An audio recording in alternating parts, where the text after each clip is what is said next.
Welcome to our podcast, The Words That Make Us. Consider this time with us as your excuse to take a break from everything. Every episode, we choose a word that makes us think, wonder, or dream. We read a range of texts that explore different aspects of this word. And we let our thoughts wander. We hope that yours will too. So grab your favourite tea. Or a beer. And join me, Rama. And me, Tony Bailey. Let's go!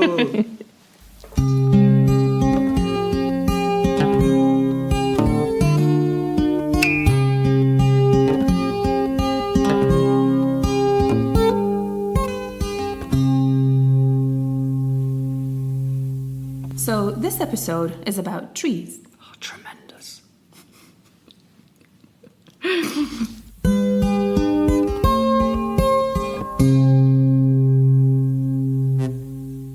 Hi, Rama. Hey. Is there something you need to tell me? Is there a relationship that you are forming that I need to know about? A relationship I'm forming with I what? saw you outside at break time Yeah. hugging What? a tree. A tree.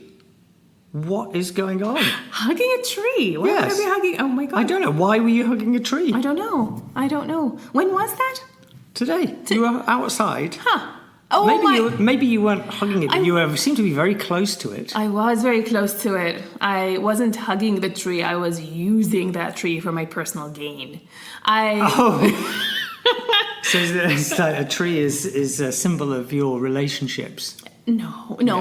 I just discovered very recently, which is really interesting, because this tree is a really tall tree, and I just discovered that we actually have a cherry tree in our playground. Did you know that? I don't go outside because the kids are there. Yeah, so because I'm outside on duty with the kids, I looked from afar at that back tree at the back of the wooded area, and I was like, what the heck is that? And I went closer, and it's cherries, and the cherries were so bright red and so ready to be eaten. Did you eat them? Of course I did. I started picking the low-hanging ones. Is it worth plundering before I go home? Absolutely. Wow. But you can't reach them, I'm sorry, because you went round. I went round and took the ones at my level, and then went to the level above, and I got a kid, you know him, he's very, very tall, he's over 2 meters, and I was like, hey, come pick all of those higher ones. And then you trod on his shoulders to get the ones even higher No, up. I didn't even get them from him. I was like, I'm happy for you to have them, I just don't want them to go to waste. Don't get bellyache. My mum always said, be careful eating fruit picked in the, it might not, you might get stomach. I asked Timba, I asked our groundskeeper, and he said they're organic. They never get sprayed. They are very, very not good that quality. we know of. There are lots of kids out there. They can't shoot that high. How high can you aim? I don't know. I was always taught when I was in France, never eat, because there was lots of, fruit trees and bushes and stuff, blackberries and that kind of stuff. But I was told never eat anything that's less than a metre off the ground. Exactly. Because probably they say something about foxes as well. Yeah, foxes pee on them. Yeah, and is that toxic? Well, I don't think it tastes very nice. No, but I'm not sure whether it's toxic. No, I'm telling you, I struggled to get them, so nobody can aim that high and do anything to them. But they were so good. And you know what expensive cherries are? Yeah, I do. Yeah. Do you know about the concept of sharing? Sharing? Yeah, because you didn't share them with me, did you? I'm sorry. I shared them with other people. Podcast is over. I'm sorry. So next time, next year. So actually, the fact that you mentioned a cherry tree, because I thought at some stage in this conversation that we're having about trees, you would want to know what my favourite tree was. I don't really care. No. I'm not telling you then. No, tell me, what's your favourite tree? Not telling you. No, please, I do care greatly. Well, when I lived in this flat, and it was like a garden, and in the middle of the garden there was this cherry tree, a flowering cherry, and every spring, only for about 2 weeks, maybe 3 weeks, it absolutely burst into this fantastic cherry blossom. It's gorgeous. It was absolutely amazing, and the blossom would fall to the ground, and on the lawn it was like snow. You could not see the grass for the blossom. It was absolutely delightful. Aww. Yeah. So that is your favourite? Yeah, that cherry with cherry blossom. Even that individual one tree is my favourite tree. It's very interesting. Yeah. Do you want to know what my favourite? No, I don't have no interest at all. No. I think we know. It's the one outside with cherries This cherry tree? No. No, my favourite tree is the jasmine tree. Ah, nice. Because where we lived in Aleppo, we lived in a house that I was opposed to living in because my dad decided to take us to he called it counter immigration, where we went back to the inner city, which is not so well developed, Yeah. He took us from the suburbs to the inner city to this really traditional house, which he was in love with. And I hated that house. But what I really loved was that gigantic jasmine tree that went from the ground floor all the way up to the end of the second floor. It really went up that high. So I don't think of jasmine. I think because we don't really have jasmine tree in Europe. In Europe. I don't think of it as being that big. I think of it as being quite a small It was gigantic. Small tree. And you sat underneath it and you would be having a conversation, drinking tea or coffee, and then, a little jasmine would swirl down and land in your coffee or your tea or on your head. It was the absolute best. Yeah. And then the whole house would smell of jasmine. And so to me, that will always be the best smell in the world and the best tree. And have you seen jasmine trees growing in Germany anywhere? Not in Germany, but actually, a few months ago when I went to Italy, I looked like there was a hedge there when we were going to the beach, and I went to the kids and I was like, "Kids, what do you think that is?" And they were like, "I don't know." I went and smelt it, and it was jasmine. Yeah. And I had them take Fantastic. like a million pictures of me in front of the jasmine tree in all kinds of positions. Sorry. Yeah. Yeah. Okay. Yeah. I remember when I was a boy at school, I remember there was a little project. We were set the task of each given an exercise book. And we had to collect as many leaves from different trees as possible, and then sellotape them in our book. And then we had to write next to the leaf the name of the tree that it came from.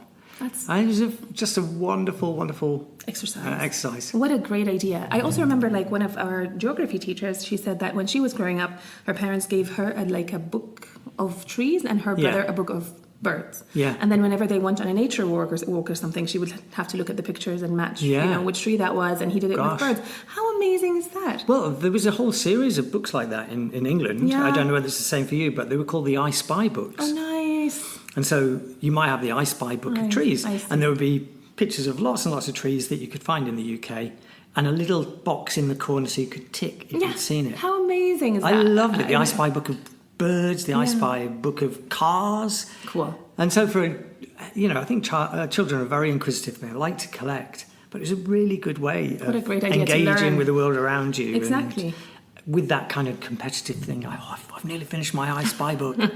So yeah, I loved it. Awesome. Yeah. Okay, so when we decided on trees, when I told you we were doing an episode on trees, how did you feel? I wanted to branch out. I thought I'd turn over a new leaf, and I wasn't quite sure what I'd find, and in the end, I was quite excited to find a lot more than I thought. Yeah, I found out quite a lot of interesting information about trees that I didn't know before, and I think we take trees terribly for granted, don't we? We really do. And they're part in culture. Mythology, in terms of religion, in terms of philosophy, and also our survival on the planet. Of course, it's a huge thing. There are these very underrated big things in the background. They're just watching and doing great things and not expecting much. Actually, you say to children, "Tell me about what you." Oh, I like lions. I like tigers. Yeah, I nobody like would giraffes. say a tree. I like trees. It's not something that people genuinely get excited about, but we would definitely miss I mean, even if there were still trees, but they were all of one variety. Have you ever been to one of those areas where it's just dense fir tree forests? It's just all the same conifer trees. That becomes, It's really dull. Boring, yeah. I love that sort of mixed,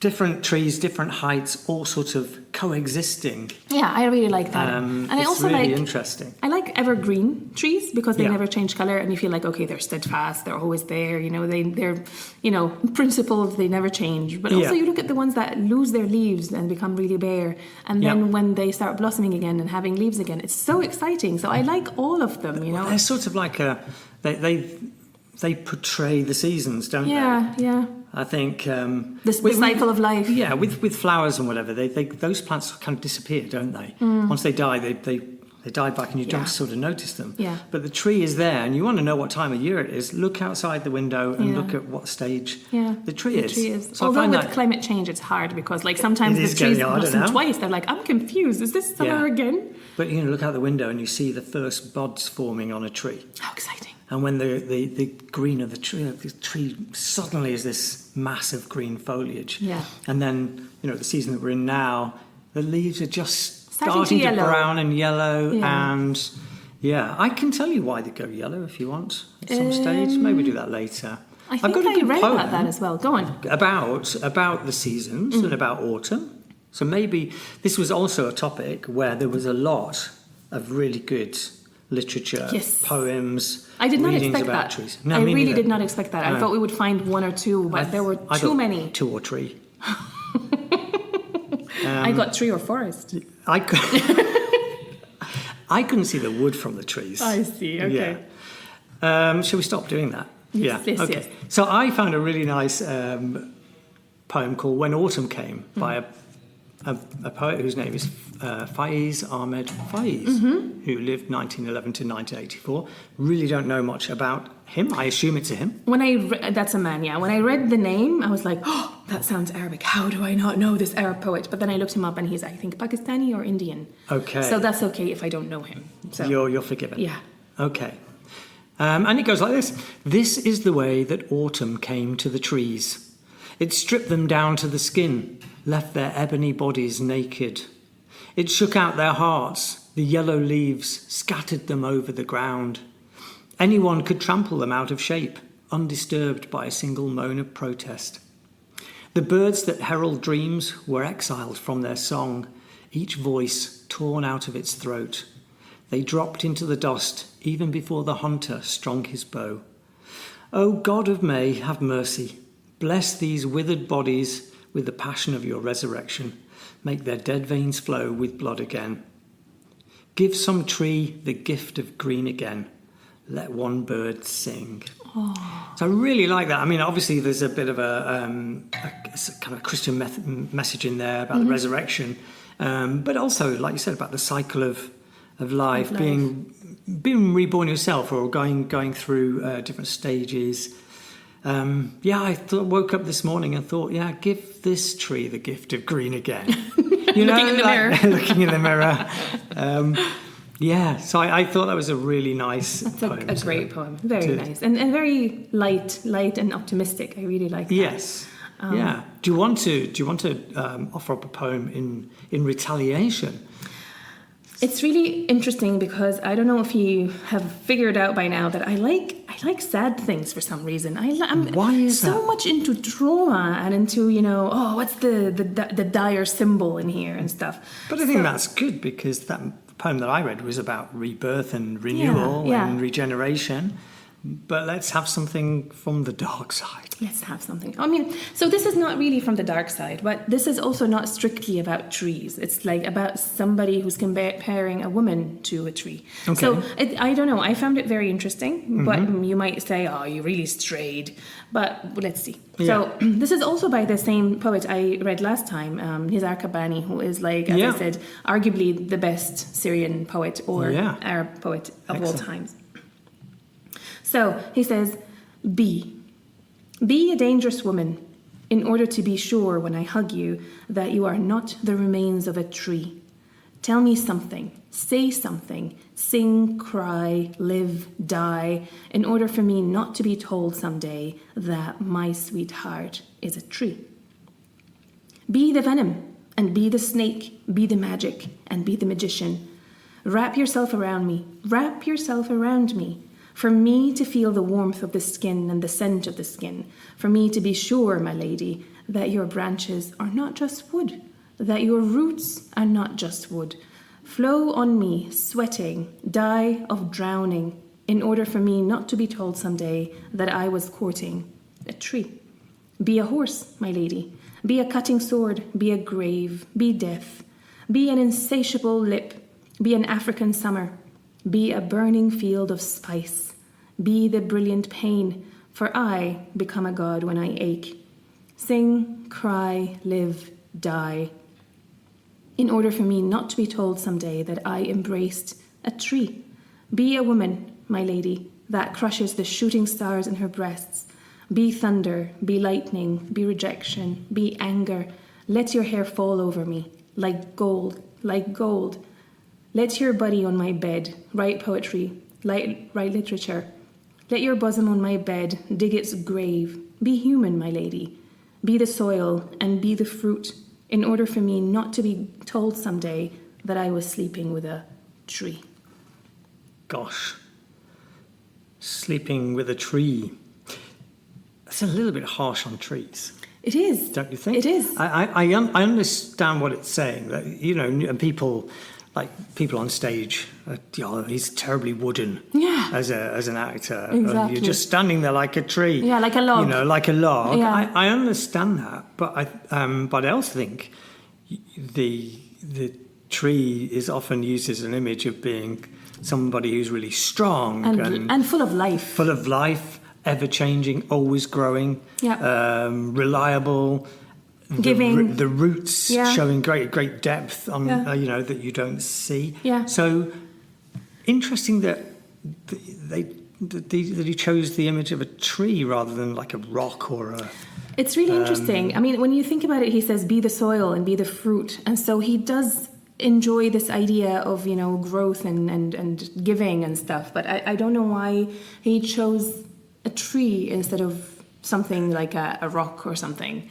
So actually, I have something to counter that, because you know how I'm interested in Sufism. Yeah. And so I went and looked at like some stories and stuff about trees. Yeah. I didn't find much, but there was one that I found really interesting, and I won't read the whole thing to you because I think it's way too long. But it was very interesting because it was about this dervish in Turkey, and he was always by himself in one of these like cells where you would just be alone and meditate all day long and all night long. And he had a lot of disciples that came to see him and seek his, you know, knowledge and counsel and stuff. And he sometimes would talk to them, sometimes would completely ignore them and continue with his meditations. Yeah. And so they came to him one day and somebody was like, "Oh, I've been, you know, following you for many, many years, and like I really need something to show me something big." And he was like, "Okay." So he took them to the river and he took a pebble out of the river and he said, "How long do you think this pebble has been here?" And so the disciple took the pebble and he was like, "Well, it's awfully smooth. So I'm guessing it's been here for thousands of years, you know, being polished down, smooth by the and water And so he was like, "Okay, break it and look inside of it. What will you see?" So when he broke it and looked inside, it was like, actually, it's still the same. It's still a rock. It's still a stone. And he was like, "Okay, if you look at that tree over there, and it's merely by the water, and what do you see there?" And so he was like, "Oh, I see life. I see branches. I see fruit and stuff." And he basically made fun of him, and he was like, "Well, don't be like this pebble, you know, by the stream of wisdom and all of that, and all you're doing is being near it and not really growing from it. Yeah. Be like that tree that takes a little bit of water and grows and does that amazing things with it." I found that really interesting, the comparison between the tree and the pebble. Yeah. Yeah, well, I think the thing about the tree is that it's alive on so many levels too. Even when it's dead. I mean, it fossilizes, it gives, you know... Well, and other animals are living on it too. Did you know that trees can communicate with each other? Well, they do have an intelligence. I did, yeah. So tell me, what did you find? Well, I read about this idea of... It's called the Wood Wide Web. That's nice. Or it's been called the Wood Wide Web by scientists. I like that. But there's evidence that trees communicate. Yeah. That, you know, if you think about a forest and all of the different types of trees and the different flora or whatever on the floor, all communicate via this vast underground network of basically fungal connections. Amazing. Called mycorrhizal networks. So, and they live in a kind of communal way. So, a tree that has access to more water will use this mycorrhizal network to pass water to those trees that don't get enough water. Wow. The plants are intertwined. They provide habitat for one another. Massive interacting components that rely on each other to function. So, because based on studies to see people in forestry looking at, how can all these trees survive? How, when trees are competing for light, why is it that certain types of trees are not dying out? Because they're don't not get as enough. strong. Yeah. But they're actually being helped because plants are kind of engaged in this constant dialogue and giving each other what they need. That's amazing. insane. And this mycorrhiza are there everywhere. Everywhere you step through a forest or on ground, under the there, ground, yeah. there's this kind of network. Yeah, optic cables. This is amazing.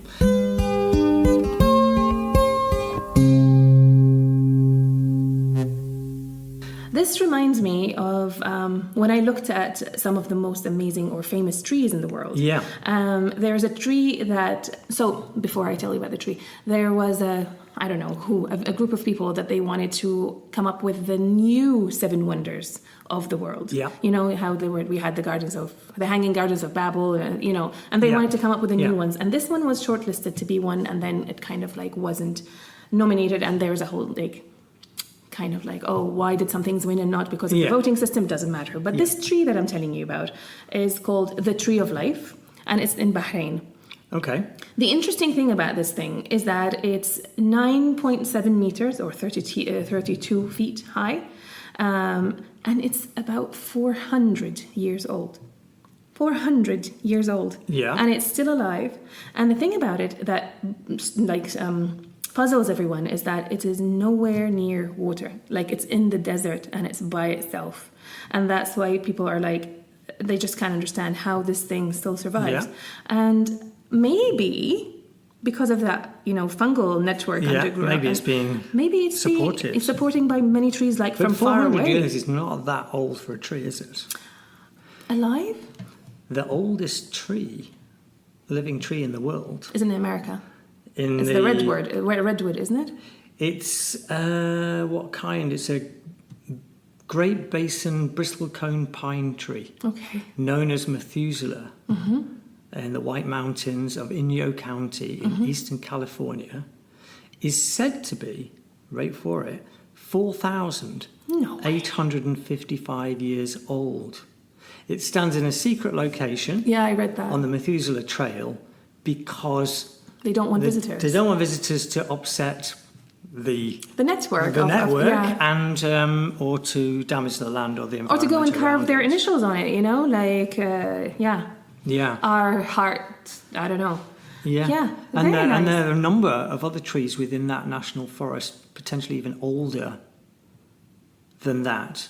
But you can't really chop them down and count the rings. But other ones, runners-up, Savi Abukar in Iran's Yazdi province is at least 4,000 years old and is a cypress tree. Wow. The Llangani yew tree in North Wales is said to be at least 4,000 years old.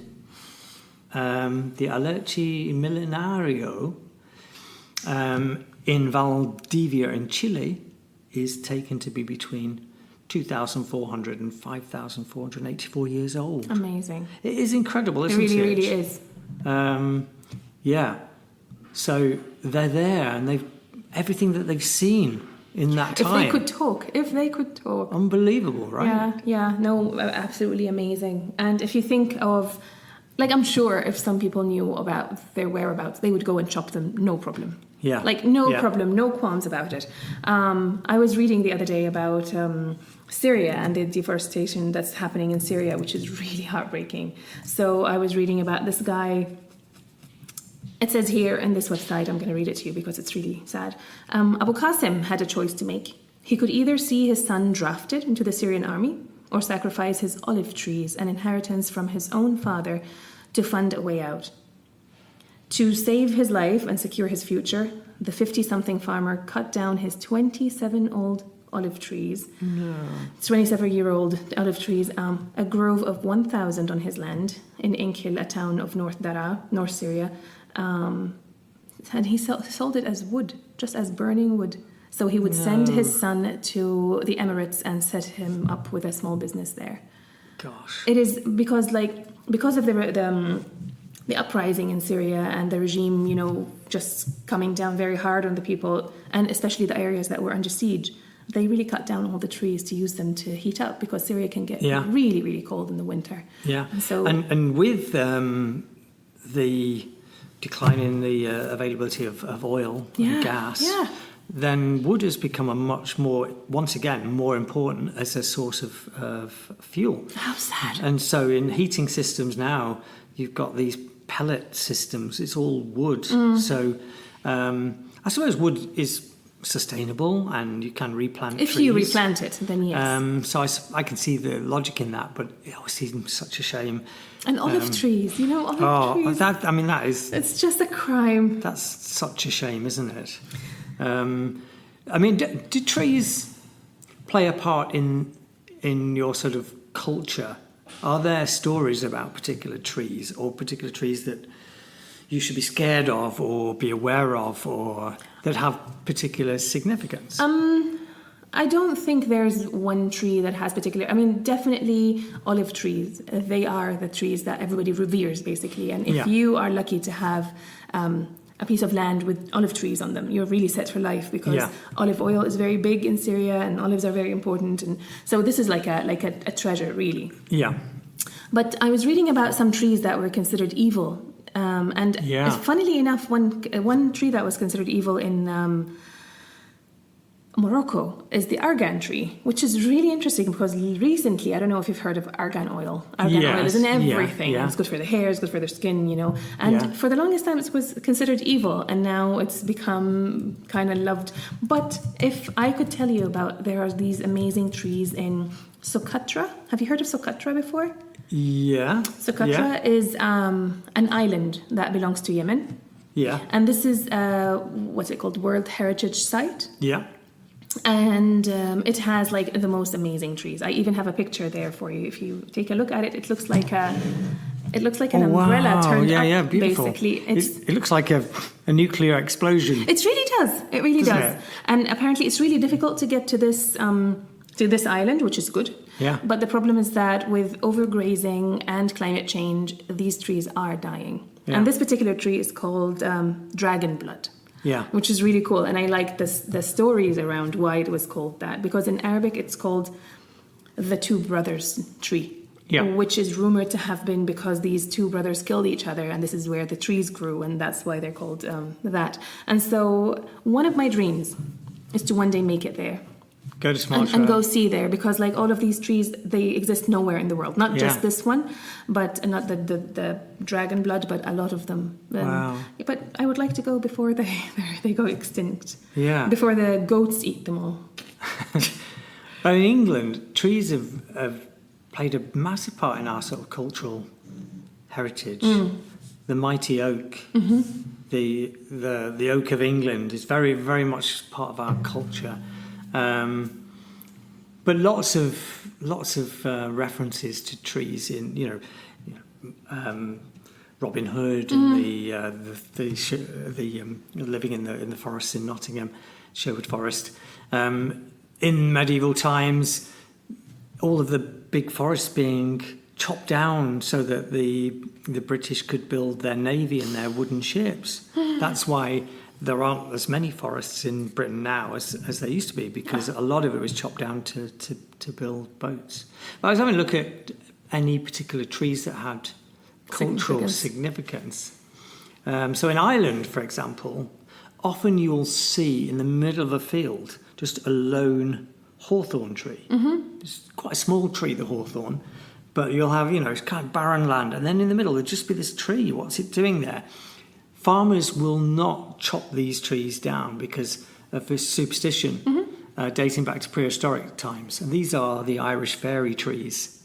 And so when pagans were worshipping in nature, these sacred hawthorns were believed to be the home for fairies that could bring bad luck onto people that had wronged them. So fairies weren't seen as, sweet and nice. Yeah. But they actually brought bad luck if you wronged them. So you would never chop down an Irish fairy tree. And that's why when I was looking up this list of evil trees, the hawthorn tree came up on it, because it's like you'd never touch that. Yeah.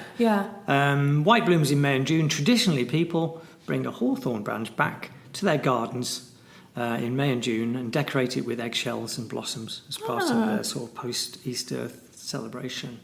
There's a tree in the Amazon, the Sama-uma, sometimes called the kapok, known as the mother of all trees among indigenous groups. 197 feet tall, this tree towers above the rest, watching over the rainforest. It's like the biggest tree in the rainforest, and it's viewed as being like the attentive mother. Aww. It's the mother of the forest, and the Sama-uma, they believe, connects our world to the divine universe because it's so tall. And it's used for lots of things. Seeds are used, got medicinal properties in the sap, used as a communication device, because if you hit the trunk and the roots, the noise reverberates around the forest. So, of course, very much protected because it's being threatened by illegal loggers.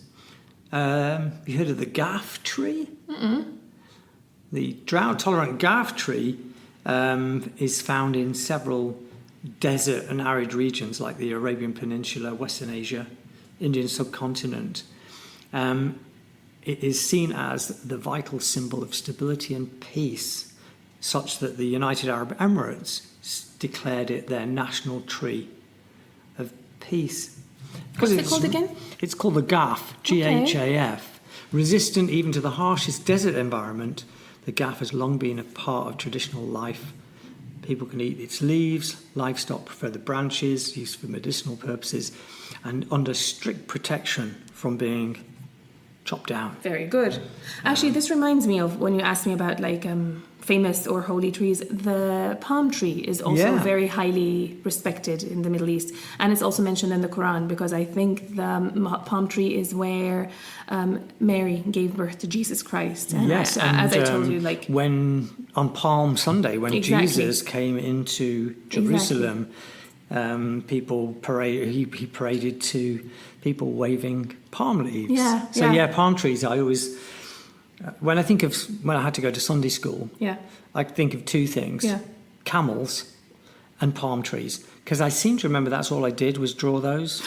I'm not sure I learned very much, but I did manage to draw those two things. And why Middle Eastern things?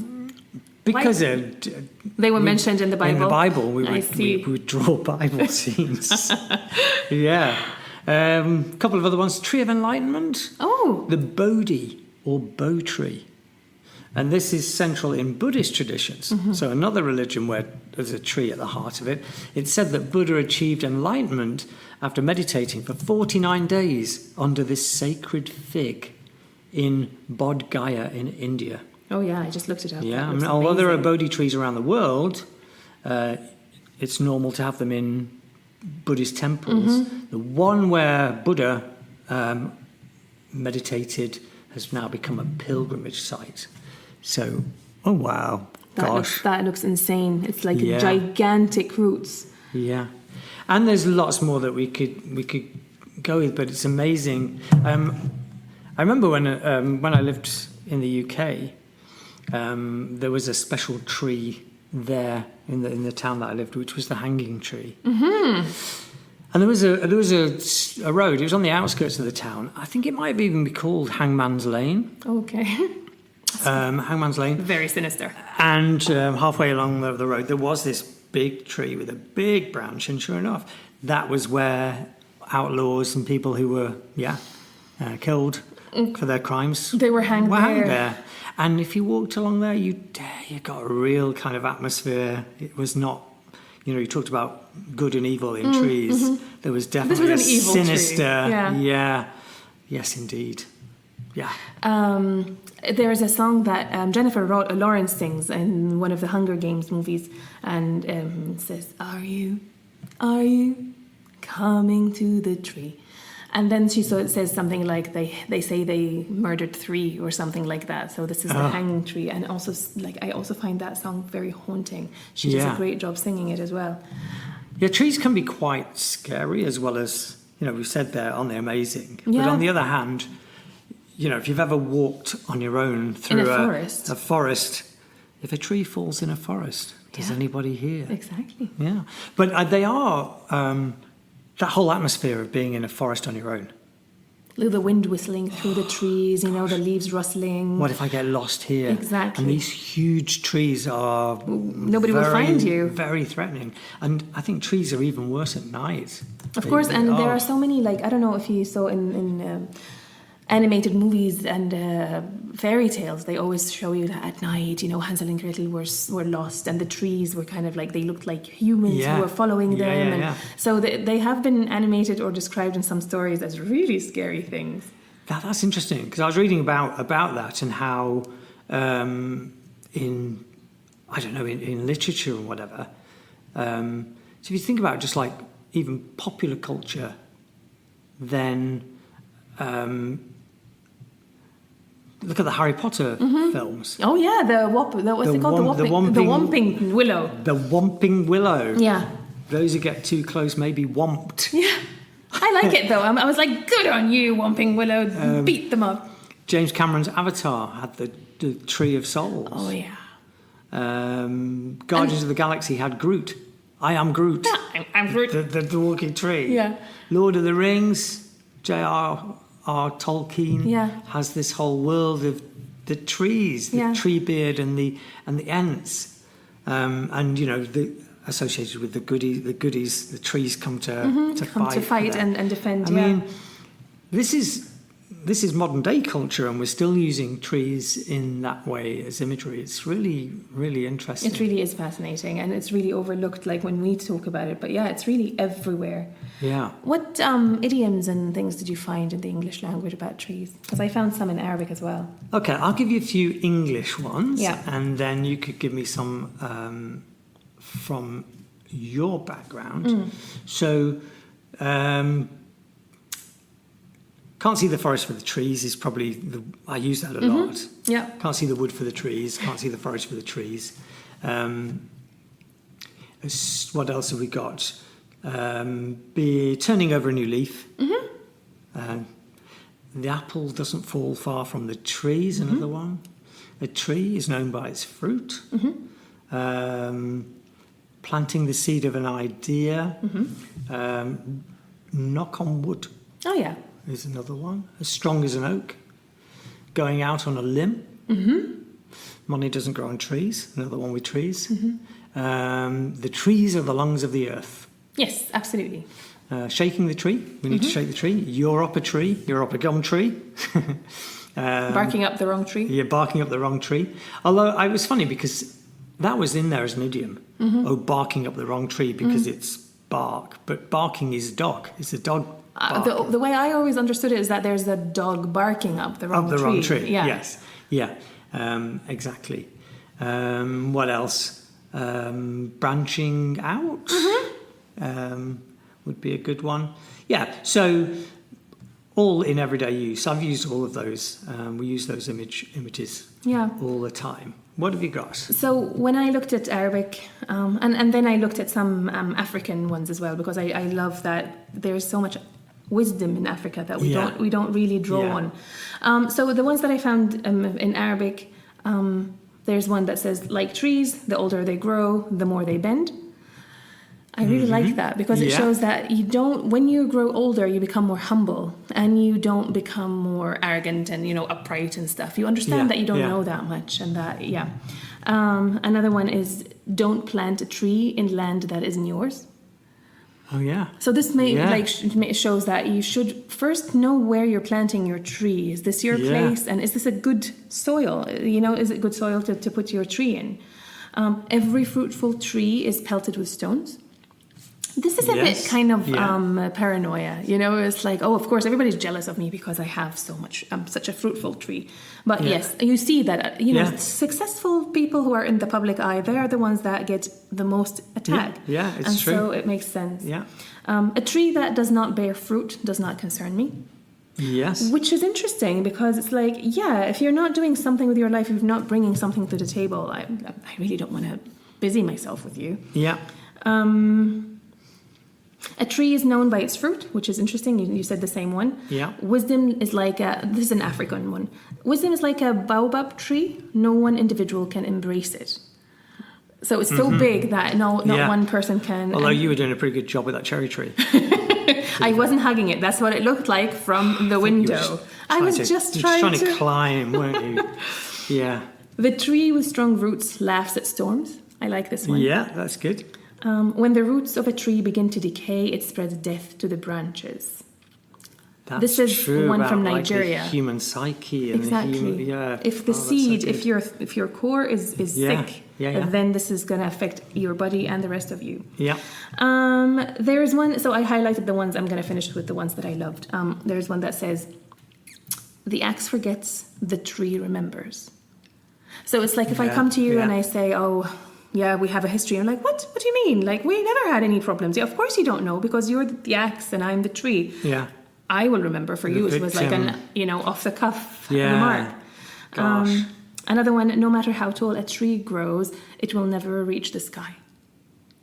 Yeah. Also about humility. You know, you're still a tree. Yeah. Remember that. Although we talked about the tree that is the link with the divine layer or whatever. So, but interesting.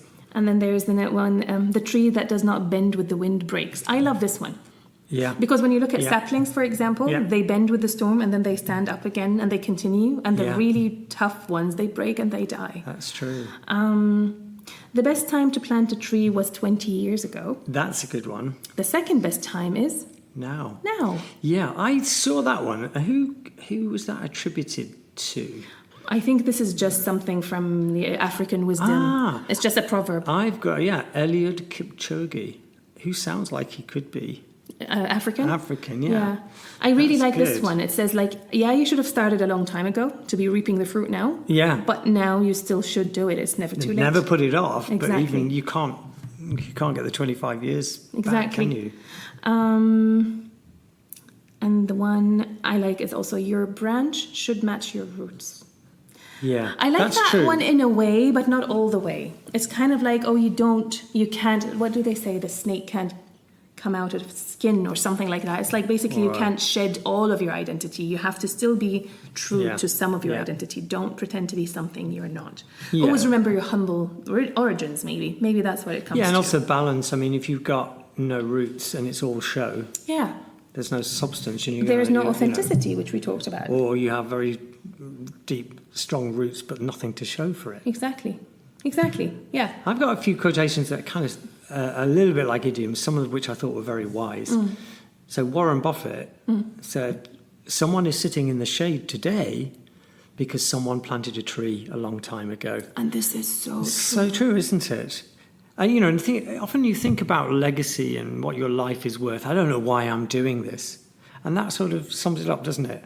What we're doing with our students today is we are planting a tree. Exactly.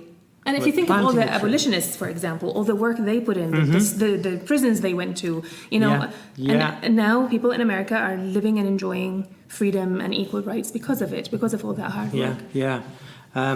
Kind of linked to one of the idioms you gave, Bruce Lee, good old Bruce Lee, the Kung Fu star.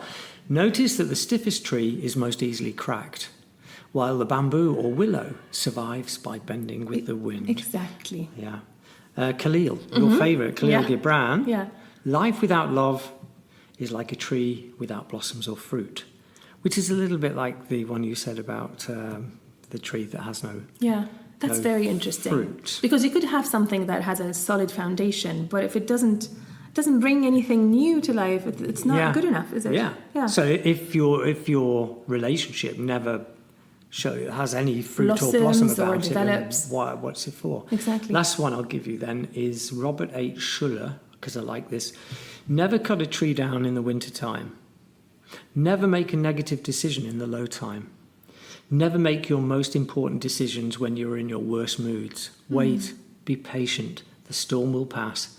The spring will come. Oh. Is that good? Oh, that's wonderful. Because you should never be You're not in chopping or your pruning right things when mind. you get into winter. You should, Wait and see what happens. wait and see what happens. Absolutely. And also not when you are mad and, I've seen people destroy, like it happened actually with my little child. My son once brought me something from kindergarten that they made for Mother's Day. Yeah. And it was this beautiful white heart made from tissue paper on a pink background. It was gorgeous. And I put it in my room because I loved it.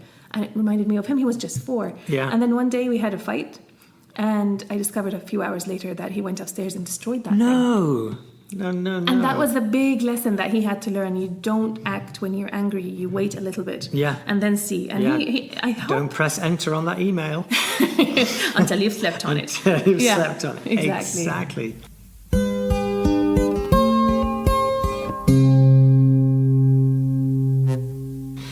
Do you believe that different trees have sort of different personalities? Yes. Happy trees, unhappy trees, strong trees, weak trees. Absolutely. Expressive trees and shy trees, I found a good poem Yeah.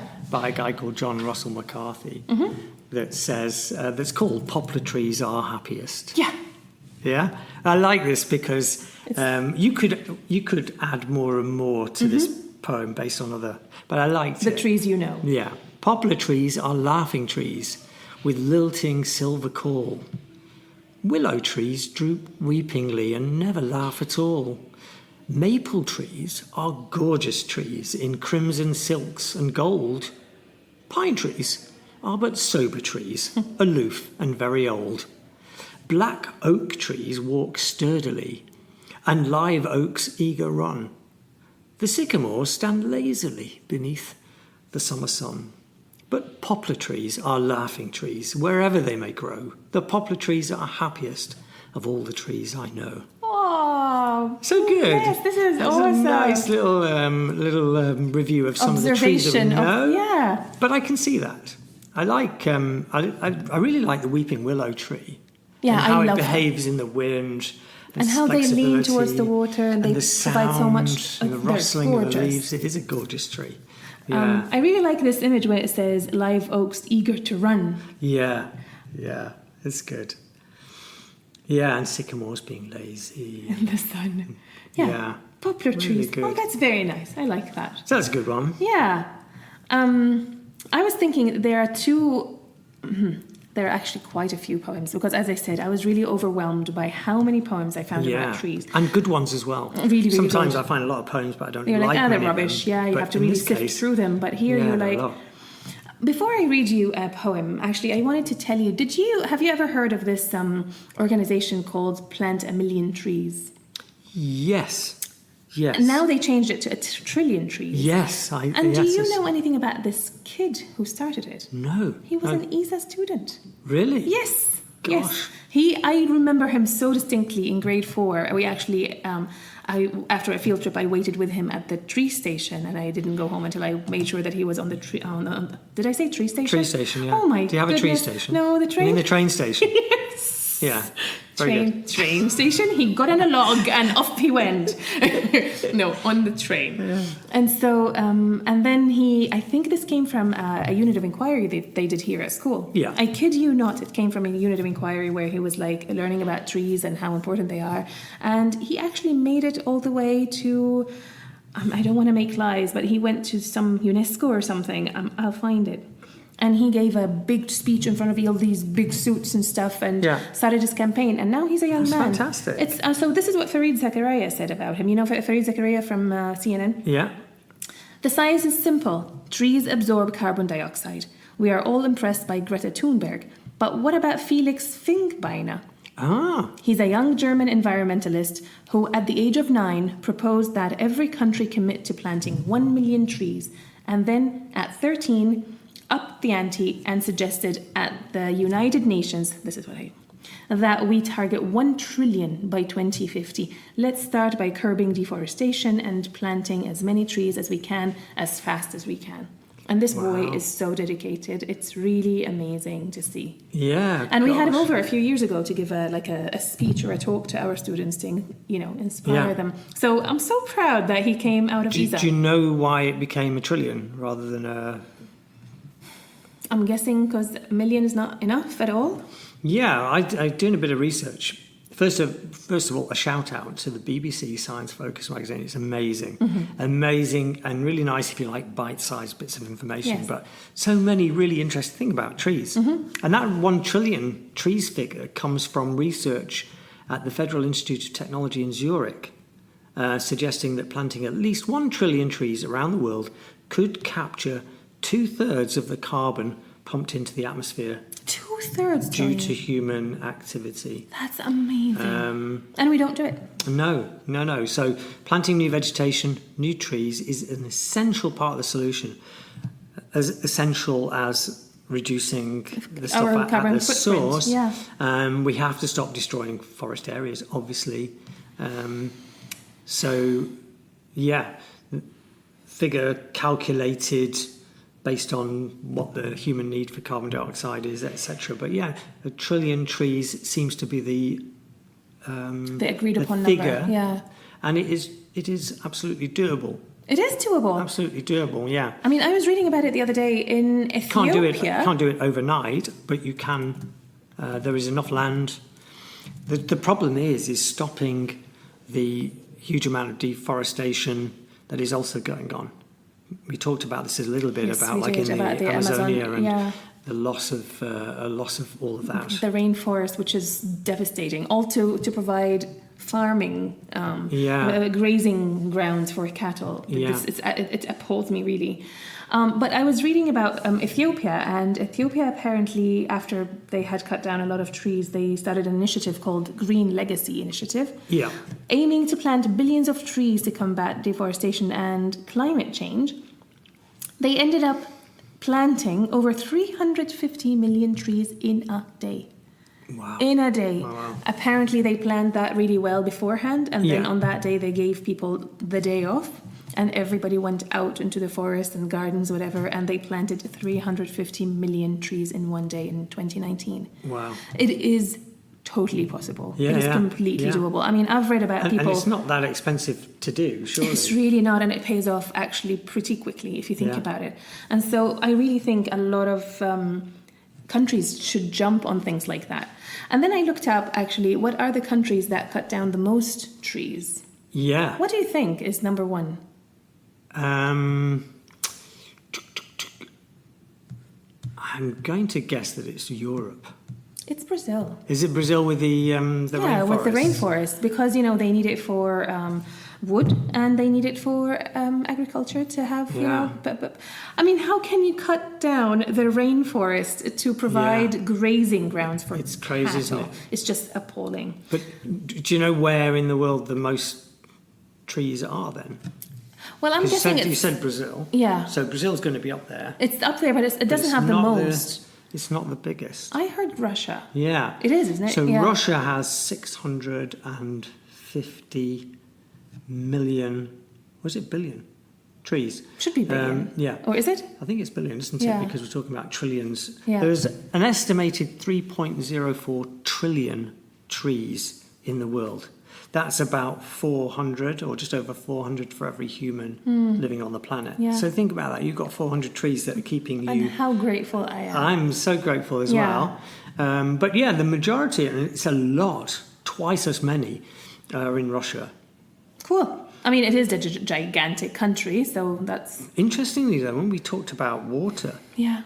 Russia's got all the trees. Yeah. It's got all the water. Yes. It's also got all the gas. Yes. So in terms of any future... Because that's all the trees that make that gas. Yeah. Exactly. So Russia is very nicely prepared for the future. For the future. Yeah. Second is Canada. Yeah. Canada has about 30% of the world's trees. That doesn't surprise me. Brazil third, United States fourth, then China, then the Democratic Republic of Congo. No. Yeah. Fantastic. Indonesia, Australia, Bolivia, then Mexico. Another way of looking at number of trees is to look at how many number of trees per square kilometre. Mm-hmm. So density of trees in a country, because Russia's got... It's a huge piece. Russia's got a lot of trees, but it is a huge place. Yeah. So which country do you think is the most densely populated with trees? This is really, I'll be so impressed if you get this right. Really? Yeah. Okay, can we narrow it down? Is it a European country? It's a European country. Okay. Is it a Balkan country? Would I call it? No, it's not Balkan, no. No. East European? No. No. Is it a Scandinavian country? Yeah. Aha. Is it Finland? It is Finland. Yay! Yeah. You didn't get it right, so you don't get the money. I didn't. But anyway, yeah, Finland has 72,644 trees per square kilometre. That's amazing. That's amazing, isn't it? Second, Slovenia. I was going to say Slovenia, I swear. Yeah. But when you said not Balkan, I was like, okay, then that. Oh, thank goodness, It that was can't my be. geography. Then Sweden. So that's interesting. Yeah, two Scandinavian countries. Then Taiwan. Then Brunei. Brunei. I was quite surprised, but Yeah, 62. because it's a very small country. country. 62,000 trees per square minute. Wow. Equatorial Guinea, Suriname, Guyana, Belize. It's the ninth in the world, 54,000 trees per square kilometre, and then Bolivia. So It's interesting, interesting because Bolivia is on the list of the countries that cut down the most trees. Ah. Yes. So I suppose if you've got a lot of trees, then you don't feel so guilty about chopping them down, maybe. I guess it looks like it, because actually all of those countries that you mentioned with the density of trees are the countries that cut down the most trees. So Brazil, Indonesia, Democratic Republic of Congo, Peru and Bolivia. These are the 5 countries that cut down the most trees, which is so sad. Yeah, if you look at that by continent. Yeah. So surprisingly, Europe has got the most trees of any continent, but in recent years, Europe has not lost any natural forest land because of efficient forest management. Exactly. I mean, if you look at the Christmas trees that are being chopped, they're it's sustainable. Exactly, they are planting new ones. We're not chopping down lots and lots of wood for building and stuff. Actually, we're probably buying it cheaply from somewhere else. I wonder where it comes from, because there's a huge push for using wood for building now. But at least that's, we're kind of managing neutral. It, yeah. South America is the second largest continent, 842 million hectares of trees, but 3.6 million of those hectares were cut down last year. North and Central America, 750 million hectares, 780,000 of those cut down. So Oceania cut down 50 million hectares of trees. Why would you do that? I mean, it's so extremely hot in Australia. Why would you want to cut down your trees? How many trees will get cut down today? Should be able to do the mental maths. I've just given you some figures. No, thank you. No, tell me. 42 million trees a day are cut down per day. Around the world. 42 million. Around 15 billion trees a year. That's just horrendous. For industrial or agricultural production, for sourcing for conflict, for palm oil, for fabrics, for grazing and logging, all causing us to cut trees down. It's still a massive industry. It's crazy. So sad. It is crazy. I mean, I'm not of that school that says, we mustn't chop any trees down, because we've always cohabited with trees. Wood is a natural resource that we can use. Yeah. And, as a building resource, I much prefer to see wood being used rather than something that's synthetically created and cannot go back into the land. But I think forest management, to make important. Sure everything is being replenished, is being built again and planted again. Yeah. I quite like the model of IKEA. I mean, I don't like the fact furniture. I don't like the fact that furniture is mass produced so that people only keep it for a couple of years. I don't like that. I don't believe that those kind of things should be disposal. Is like planned obsolescence, basically. But at least as a company, IKEA has got some planned sustainability. So it owns every part of its supply chain. Yeah. It now owns all the forestry that is used to source the wood that then is used to construct the materials that is in their furniture. See, that's fantastic. So this kind of circular or cyclical, circular economy can work even in a society like ours, where we are producing things in the way we are. Yeah. So I think that's pretty good. That's really good. That's really good. I'm going to tell you quickly the 5 countries that are planting the most trees. These are the good people, yes. you would be surprised because apparently number 1 is China. So I think China has now realized that we need these trees, so they're replanting. Yeah. They call it the Great Green Wall. So not the Great Wall of China, the Great Green Wall of China. That's good, though. It's really good. India is number 2. Yeah. Ethiopia, Pakistan, and the United States. I think they're realizing that this is... Yeah. You don't always associate China as being that bothered about the environment. But I think there are initiatives there, and there is part of their culture that is because they're really concerned about the desertification of the Gobi Desert. Yes. They're worried that this is going to take over the rest of the country or more of the country, so they need to stop that by planting billions of trees annually. Yeah, which is really cool. How about reading something else? I'm going to choose another poem, and then I'll give you a few interesting bits of information about some science to do with trees that I found that I thought you'd find interesting. Yeah. What do you want to read? Oh, me? Yeah, you go. You go. I have a tree. Oh my God! Now I have a tree. So I found this poem that I actually liked, but I'm not sure I'm going to be reading it the way that it should be read. So I'm going to do my best, okay? Does that mean you're going to put on an accent? Or no. No. But yeah, let's see. I'll do my best. So it's called The Leaf and the Tree by Edna St. Vincent Millay. Or maybe I'm saying that name wrong. So, when will you learn, myself, to be a dying leaf on a living tree, budding, swelling, growing strong, wearing green, but not for long, drawing sustenance from air, that other leaves, and you not there, may bud, and at the autumn's call, wearing russet ready to fall? Has not this trunk a deed to do, unguessed by small and tremulous hue? Shall not these branches in the end to wisdom and the truth ascend? And the great lightning plunging by, look sidewise with a golden eye, to glimpse a tree so tall and proud, it sheds its leaves upon a cloud. Here, I think, is the heart's grief.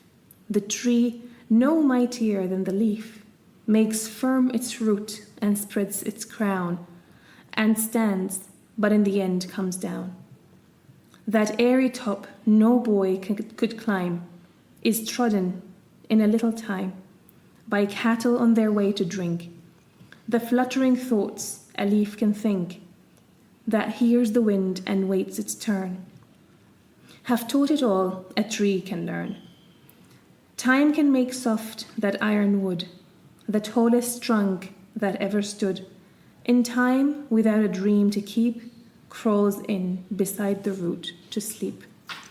Gosh, that works on a number of different levels, doesn't it? I like the, and I've seen that image actually in a number of other poems, sort of likening humans to being a leaf on the tree. The tree is life itself, or is humanity itself, in which we are just a leaf. Yeah.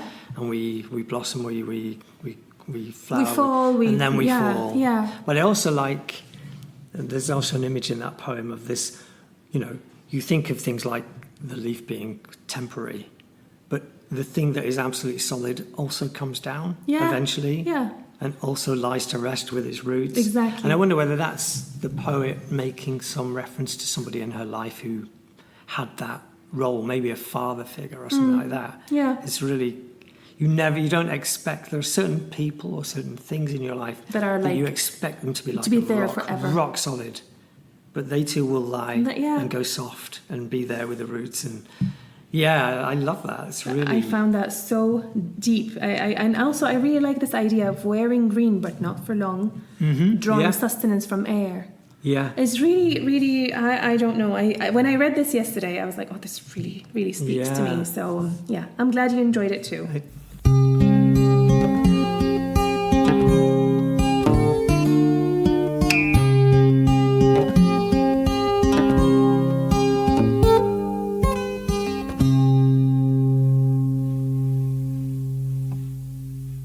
Well, you just said about not being green and then going yellow. Yeah. So why do leaves change their colour in autumn? To be honest with you, I read about that yesterday. I thought I was going to be able to tell you all about it today. Yeah. And then I forgot. So is it to do with the water that it draws from the rest of the tree? Something to do with chlorophyll. Yes. And then... And this kind of links what we were talking about with the wood wide web. Yeah. Because it's all about recycling. Yeah. And you wouldn't think this, but deciduous trees drop their leaves to reduce water loss during the winter when it's too cold to grow. So all the leaves are doing is just... absorbing water. They're wasting water because it's not going to grow anywhere. But rather than just discard the entire leaf in one go, the tree, first of all, recycles as much of what's in the leaf as is possible to conserve nitrogen. Oh, so it like sucks the chlorophyll out of it. So the green chlorophyll is the first thing to be broken down and reabsorbed back into the tree, which then allows yellow carotenoids and red anthocyanin to show through. Wow. Isn't that amazing? That is amazing. It's never thought that. I gave you this, now I want it back. It's just dying. No, it's not. What it's actually doing is over the course of the next month, as we see, the tree is really busy. You think the tree is, it's just dying and going to sleep. Yeah. No, it's working hard to protect and recycle its resources so that it can survive the winter. And also this what's it called? Burden management in a way. It's okay, I'm not going to have enough to give everybody. How about I take this back from you, use it to preserve myself, and then I'll produce more leaves when I have enough to produce more leaves. And it's really amazing if you think about the work-life balance that we always promote. Yeah. I think this is where we need to learn to be like the tree. When you are strong and you have an abundance of time and resources, this is when you take on more work. Yeah. But when you are depleted and you don't have enough to keep yourself, protect yourself, and then you should shed all extra responsibilities. It's really great. Such a good image, isn't it? Yeah. So, have you ever had that thought though, when you see this massive tree, like it started out as a seed? Yeah. Where does all that stuff come from? Yeah. I mean, it's like this massive thing made of wood, and it's massive. It's got big leaves and whatever, but there's no hole underneath it that's now empty. Yeah. What is it made of, and how does it kind of does my head in. So tell me, I'm sure you did some learning. I'm going to tell you, because when you think about human beings, and human beings grow, but you think, well, no, they're eating a lot of food. And so that food is then being kind of recycled into your body grows your cells, on the basis. Yeah. Well, in a way, a tree is just the same. Yeah. It just gets that stuff in a different way. And I'm quite an old man now, and I only learnt about this yesterday preparing for this. Trees obviously get their matter, the stuff they're made from CO2, carbon dioxide in the air, combined with the water that they take in through their roots, with just a small amount of other nutrients come from the soil itself. So that's why certain trees will only grow in certain places. During this process called photosynthesis, we probably learned about in school and I've forgotten about, trees then use the sun's energy to break apart the carbon dioxide, CO2, water, H2O molecules, to form glucose, like sugar, C6H12O6, anybody who wants the chemistry reference, and oxygen. Some of the glucose is used to respire, while the rest goes into forming cellulose. Another type of sugar, isn't it? And the cellulose is the primary building block for the wood. New branches, stems, leaves, and roots. It's such a refined and beautiful system of taking these very, very simple... I mean, it's only got like 2 or 3 ingredients, but it's making a beautiful cake at the end of it. Yeah. It's unbelievable. It is really fat. So, and the mere idea that it needs CO2 to grow. And then you wonder, why aren't we planting more trees? If we want to get rid of something that this tree really craves, why don't we just plant more trees? And then it's like... it's so easy, because who's going to complain that there's too many trees? Exactly. Like, I mean, I prefer to have more trees than more solar panels. Oh, absolutely. Or, I once read a story with my students, with one of my classes, and it was science fiction. This was a story written in the 70s, but it was talking about some time, maybe our time now, imagining what it would be like, where the girl woke up in the morning super excited and super happy, and she couldn't even like eat her breakfast because she was so eagerly awaiting this thing that her parents are going to do with her. And that what they were going to do with her was take her to the backyard of a house where there was the last tree standing. Yes. And the thing is, they chopped down all the trees in this story. There was nothing left. And they had to go to this museum guarded by guards where the tree stood. And actually, this tree was kept in secret there because there was some kind of official that was immune to being visited by the government, and he was able to preserve this tree. And now the tree was found, and they're like, okay, we're going to open it to the public, and people can come. And the girl found a leaf on the floor, and she like secretly took it and put it in her pocket. And it was a huge thing. And it's like, is this where we're going? Is this what we're doing to the planet, where we're really going to have no more trees? We're going to chop everything down and make high rises. Why would we do that? And just grass for cows and all of that. I mean, it's really, I think for the longest time, it looked like it. But now I'm really glad that they're realizing it, the governments, and we're doing something about it. So what would actually happen if all the trees were cut down? So... in our lifetime, with no oxygen? Well, again, this would be brilliant. BBC Science, somebody asked that question. Basically, it would be bad. It would be very, very bad if all the trees were cut down. So firstly, the logistics of it. 3 trillion trees in the world right now. Timber industry currently cuts down 15 billion a year. So at current rates, it would take 200 years at the current rate to fell down all the trees. But if you gave everyone aged 15 to 65 a chainsaw, they would have to cut down 625 trees each this year for all the trees to be felled. Oh my goodness. Which is manageable. Of course you it's could manageable, do that. Yeah. But the logistics of all those trees being on the floor... That's a burden. So 99% of those are just going to lie on the floor and rot. Yeah. And that would cause 35 billion tonnes of CO2 to be released into the environment, which would be very, very bad. Oh, I didn't know that when trees died, they released CO2. More, because that's like the last... They're decaying. Gasps of a dying man. And then that's the logistics of just, could we chop all the trees down? Yeah, probably not. Probably not. It would be difficult to organise. You need a good project manager for that. And then secondly, the ecosystem would then collapse. Yeah. So 80% of the land, animals and plants live in forests. And without the trees, most animals and plants would die. Trees also keep the ground wet and cool, and they also help to drive the water cycle. A large tree can push 150 tonnes of water into the atmosphere each year, which then falls back as rain. So with no trees, the land's going to heat up and dry out, and all the dead wood will inevitably result in enormous wildfires, which is what we're seeing in certain parts of the world right now. This will fill the sky with soot that blocks out the sun, causing failed harvests for several years, leading to worldwide famine. Happy days. So we don't really want to chop trees down. No, we do not. No. We do not. And we should actually try maybe and join Felix on his mission to plant 1 trillion trees. Oh, definitely. And there is a search engine that you can use called Ecosia, which I teach in business, which is an example of a social enterprise. Because this particular search engine, whenever you use it, the profit that the company is making is being used to plant trees. Awesome. So, but can you get the same information you get on Google? Yeah, because it basically it doesn't use Google, it uses Bing as its underlying search engine, but it sits on top of that, and all profit is being used to plant trees. So what's it called?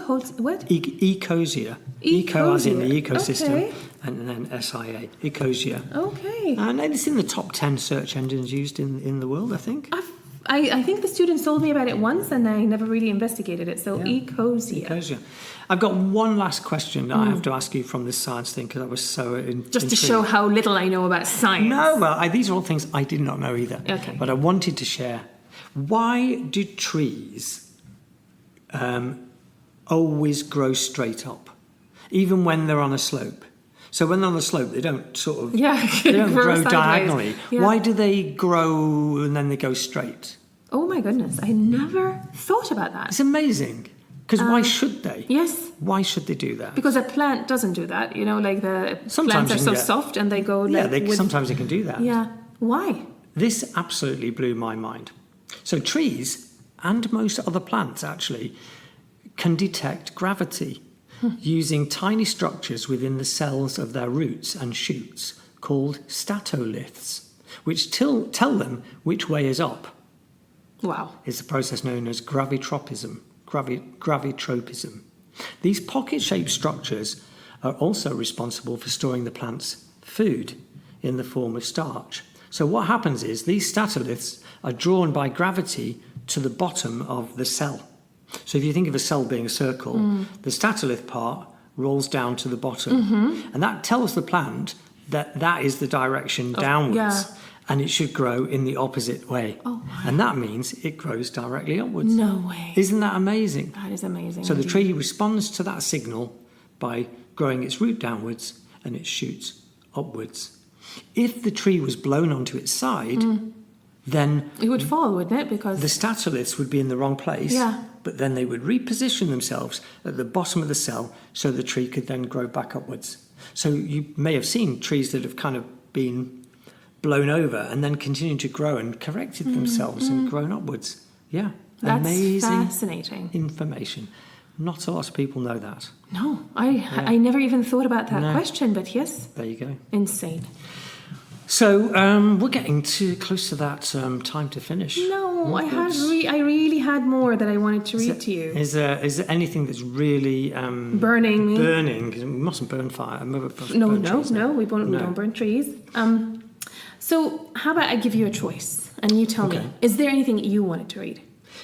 I think I've had my little piece here where I gave you some interesting science stuff. That was the stuff that interested me most. So yes, these two are not really about trees. They just use trees as an analogy. Is that okay? No, that's good. So the one is called "When Great Trees Fall" by Maya Angelou, and the other one is by Khalil Gibran about marriage from the Prophet. So you choose which one. Well, why don't we do them both? Can we? Yeah, we can. Go on. Okay. Then I'll do the one by Maya Angelou first. Yeah. When Great Trees Fall by Maya Angelou. When great trees fall, rocks on distant hills shudder. Lions hunker down in tall grasses, and even elephants lumber after safety. When great trees fall in forests, small things recoil into silence, their senses eroded beyond fear. When great souls die, the air around us becomes light, rare, sterile. We breathe briefly. Our eyes briefly see with a hurtful clarity. Our memory, suddenly sharpened, examines, gnaws on kind words unsaid. Promised walks never taken. Great souls die, and our reality bound to them takes leave of us. Our souls, dependent upon their nurture, now shrink, wizened, our minds formed and informed by their radiance fall away. We are not so much maddened as reduced to the unutterable ignorance of dark, cold caves. And when great souls die, after a period peace blooms, slowly and always irregularly. Spaces fill with a kind of soothing electric vibration. Our senses, restored, never to be the same, whisper to us, they existed. We can be and be better, for they existed. Yeah, that's lovely. Some of that was quite reminiscent of the other poem that you read, The Leaf and the Tree, the Edna St. Vincent Millay. But also, it goes a step further. Yeah, it does. So that The Leaf and the Tree is all about like how even the strongest thing that you can imagine will die. Yes, and that's what you mentioned before. That's why I remembered this poem. You said like there are people in our lives that we take for granted. They'll always be there. Yeah, they are a rock in our lives, and then they get. But what's nice about that poem is that there's a next step. Exactly. Which is the legacy. Once they're gone, and once that awkward silence is over, then, as it says, our sense is restored. Exactly. Never to be the same, because we've been impacted by that tree that falls. Gone, yeah. But we have that sense that they existed. Exactly. And we can be and be better because they existed. Because they existed. So legacy, that idea of legacy we talked about. When we talked about, about death, and we talked about grief. This is also a very interesting poem to reread at somebody's funeral. Yes, because it has the different stages of grieving there in our reaction to this tree falling. Exactly, and it's a positive thing what comes after somebody leaves us. Okay, I'm going to read the last one. Trees are mentioned once in this, but I really like it. So we talked about the Prophet. And we like Khalil Gibran. We do. He regularly crops up in our podcast, so I sort of feel... podcast would be complete. If there's an opportunity to read some Khalil Gibran, we should do that. Exactly. So this one is on marriage, when they asked the Prophet about marriage. And he said... Don't marry a tree. Rather like that earlier poem that you wrote. Don't marry a tree. Don't marry a tree. No. Don't sleep with a tree. Especially something with, hawthorn, prickly. Yes, exactly. No. So, you were born together, and together you shall be forevermore. You shall be together when the white wings of death scatter your days. You shall be together even in the silent memory of God. But let there be spaces in your togetherness, and let the winds of the heavens dance between you. Love one another, but make not a bond of love. Let it rather be a moving sea between the shores of your souls. Fill each other's cup, but drink not from one cup. Give one another of your bread, but eat not from the same loaf. Sing and dance together, and be joyous. But let each one of you be alone. Even as the strings of a lute are alone, though they quiver with the same music. Give your hearts, but not into each other's keeping, for only the hand of life can contain your hearts. And stand together, yet not too near together, for the pillars of the temple stand apart. And the oak tree and the cypress grow not in each other's shadow. Whoa. Why did nobody give me that poem to read before I got married? But it's so true, because there's so much of the literature on marriage about two becoming one. Yes, and that's not healthy. You don't need to merge you into and someone. I becoming we. Exactly. We coexist. We are one thing. Whereas he's actually saying no. You should can't be two grow separate in each other's shadow. Entities, yeah. It's like the oak tree and the cypress. You're two separate trees. Yeah. You should be living in the same environment. You should share things, but there has to be spaces. I like that phrase. Let there be spaces in your togetherness. Mm-hmm. So I found that brilliant. That's really good. And I really had to share it with you because I thought it was really fantastic. That poem is really beautiful without the reference to trees. Yeah. But it's made even better by the reference to the trees. I think that analogy really makes it very clear that two great trees, for them to be great and for them to survive... Well, the oak tree and the cypress are both... They're gorgeous. Great trees, Exactly. But you couldn't have one a combination of the two. Exactly. That's so good. Exactly. So there we go. That's really good. Do you know what? I wasn't sure whether I was going to enjoy this podcast or not, because it was a really challenging, one of the most challenging ones, I think. Really? Yeah, I think so, because I wasn't quite sure in which direction to take it. But we have more than gone over our time, and I still feel like I've got lots to still read to you, but yeah, we'll leave that maybe to another day. I've got a whole forest of other things to... Yes. Yeah. Great, that was really good. Yeah. Thank you for doing this with me. This was really... I've grown. Oh, you've branched out.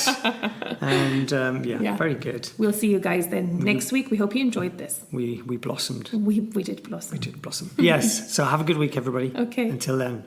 Bye.